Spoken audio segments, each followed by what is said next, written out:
We know that hurricanes are capable of destroying homes, flooding roads, toppling trees, but sometimes a storm can change the land itself. Max Defender 8 meteorologist Justin Mosley has more on the return of Midnight Pass.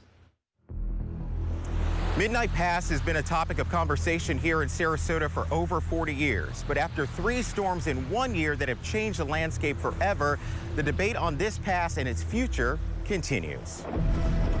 Midnight Pass is a gateway to the Gulf. The narrow channel provides boaters with a way to exit Little Sarasota Bay into the open waters of the Gulf and beyond.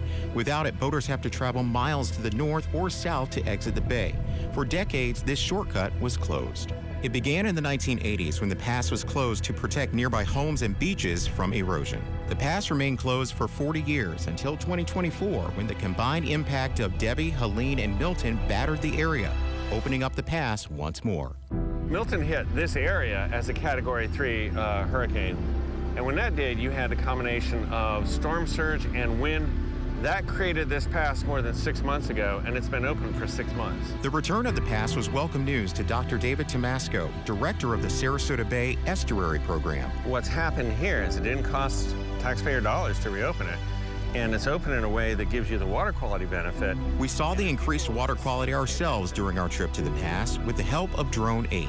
The now free-flowing waters are courtesy of Mother Nature's might, brought about by last year's hectic hurricane season.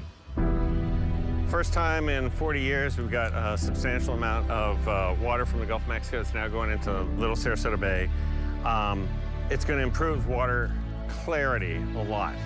The bay is going to be back more like what it was 40 years ago. But with the pass back open after 4 decades, what impact could the change have for homes and beaches that lie along the bay? The reason the pass was closed because it was migrating to the north and it was going to undermine a couple of properties. Glenn Compton leads the conservation group Minnesota 88. Compton believes an open Midnight Pass also provides an opening for greater storm surge and erosion damage in Little Sarasota Bay. If you look at FEMA flood maps, it's common sense that tells you that wherever you have an inlet, you have an increase in storm surge around the inlet.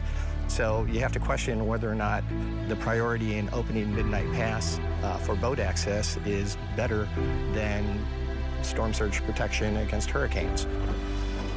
Compton knows there are people who will argue to keep the pass open.